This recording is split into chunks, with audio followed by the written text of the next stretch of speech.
Allahu Akbar. Walillahil hamd.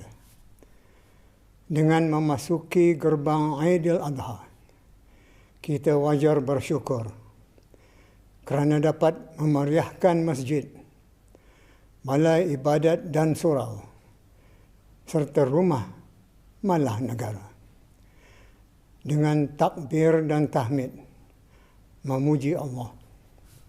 Ini akan kita lakukan sebaik-baik sahaja menjelang 10 Zulhijjah dan akan berterusan sehingga ke penghujung hari Tasyrik.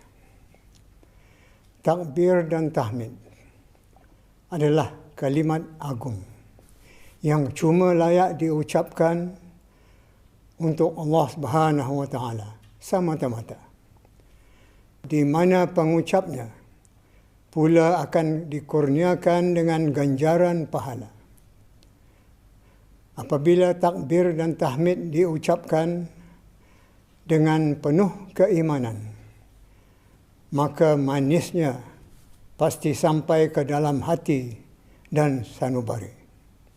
Allahu Akbar, Allahu Akbar, Allahu Akbar, walillahil hamd. Tidak diragukan lagi, dengan mendengar takbir, jiwa kita akan bertambah teguh.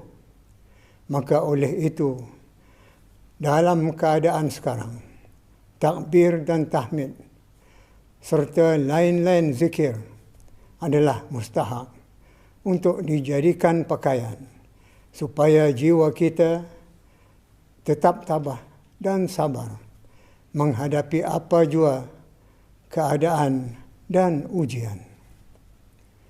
Di antara ujian yang masih menekan dunia ialah ketakutan kepada wabak coronavirus. Dan ditambah lagi, akhir-akhir ini muncul pula varian baru yang menurut pakar lebih pantas merebak dan mudah menular. Oleh itu, belumlah sampai masanya untuk kita berlonggar-longgar dengan situasi hari ini.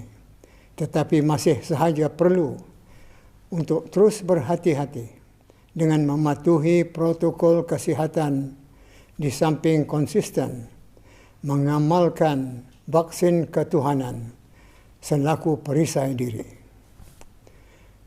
Dari pengamatan dan pengalaman, penggunaan vaksin ketuhanan sangatlah memberangsangkan dengan Brunei. Sudah lebih setahun mengalami keajaiban, sifar dari jangkitan tempatan. Allahu Akbar, Allahu Akbar, Allahu Akbar, walillahil hamd.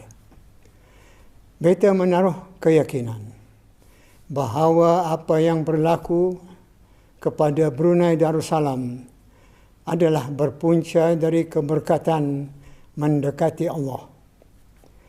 Apa sahaja masalah atau musibah, kita tetap akan merujuknya kepada Allah melalui doa dan zikir, memohonkan kelapasan. Inilah makanya rahmat pun turun kepada Brunei, menjadikannya sebuah negara yang selamat. Khusus di zaman pancaroba ini, amalan-amalan beragama sangatlah diperlukan. Namun bukan semua orang nampak pendekatan ini. Bagi mereka yang nampak akan beruntung, sementara yang tidak nampak akan kekal dalam kerugian.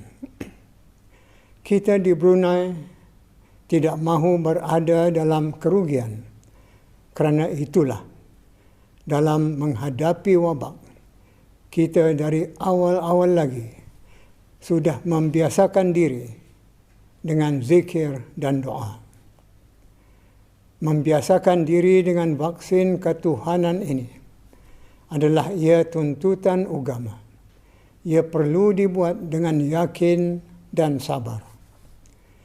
Mengapa dengan yakin dan sabar? Kerana kalau tidak yakin dan sabar, orang tidak akan melakukannya walaupun zikir dan doa itu perkara mudah. Tetapi alhamdulillah, Brunei kita adalah Brunei yang benar-benar yakin dan sabar. Kerana itulah sampai sekarang kita masih belum berhenti dari berzikir dan berdoa.